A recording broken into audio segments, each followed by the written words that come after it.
আমি কোনো সময় এরকম বাইরে কাজ করি নাই তো, তাই একটু আস্তে ধীরে দিয়েন। এই দাঁড়া, আমি কিন্তু অনেক দিন আগে এই কাজ করতাম, ছাইরা দিছি।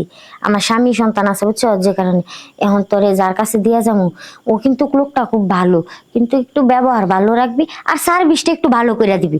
দেখেন আপা, আমি তো কোনো সময় এসব কিছু করি নাই, আমার না খুব ভয় লাগতেছে। প্রথম প্রথম সবাই একই কথা কয়, পরে দাদি সবই ঠিকঠাক হইয়া যা। আর এখন তোমার টাকার দরকার, কাজ করো টাকা পাইবা।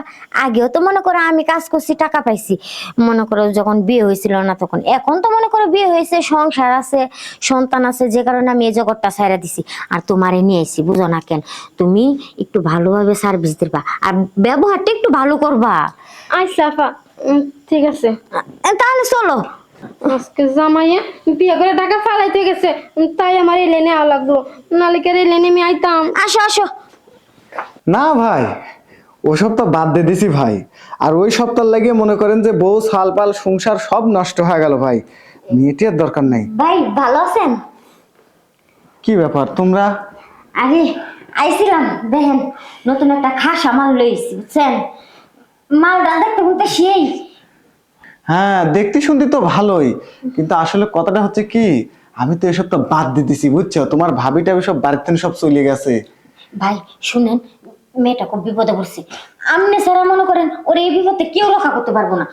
আপনি আর অমত কইরেন না, বুঝিনি তো, একটা মেয়ে বিপদে পড়লি তো আপনার কাছে আসে। আচ্ছা ঠিক আছে, এত করে যেহেতু কইতেছে, তাছাড়া তোমার ভাবেও চলে গেছে 3-4 দিন, নিজে কন্ট্রোল করে রেখে পাইতেছি না।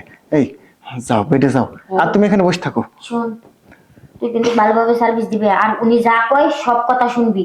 আমি যে উনার কাছ থেকে কোন কথা না শুনি, বইলা গেলাম। আচ্ছা আপা, ঠিক আছে, উনি যেমনি করবো আমি এমনি শুনবো। হ্যাঁ শুনিস, আচ্ছা। আর সার্ভিসটা একটু ভালো করে দিস, আমি গেলাম। আচ্ছা ঠিক আছে, এই তুমি এখানে বসে থাকো, আমরা যাই।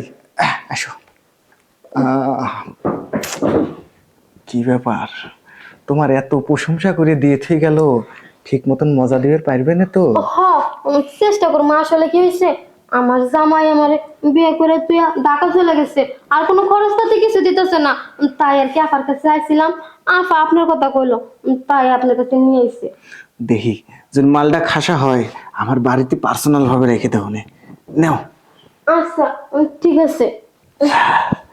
ওয়াও, তোমার ডালিম দুটি আমার খুব পছন্দ হয়েছে। এই চাপ দিলি তো খালি রসই বাড়াবি দেখতেছি। প্যান খোলো, প্যান খোলো। দেখেন, আমি কোনো সময় এরকম বাইরে কাজ করি নাই তো, তাই একটু আস্তে ধীরে দিয়েন। আরে নেও, আস্তে আস্তে দিচ্ছি, মজা পাইবে নে। ওরে মজা, বাহ, সেই মজা তো দিবে পারো তুমি। এখন ভাই, আমার টাকাটা দিলে ভালো হতো। কিসের টাকা? এই একবার কাম করে তুমি টাকা চাচ্ছ কিসের লেগে? আইসেও আরো 2-1 বার কাজ করো, টাকা তোমাকে সবগুলোই দিয়ে দেবো না, টাকালে সমস্যা নাই। দেখেন, আপা কিন্তু আমার এই কথা কয় নাই। আপনি একবার বা দুইবার কোনো কথা কয় নাই, কাজ দিচ্ছে, এখন টাকা দেন, আমি চলে যাবো। আরে টাকা তো দেবোই। আচ্ছা, আগে তোমার একটা কাজের টাকা নাও, আসো।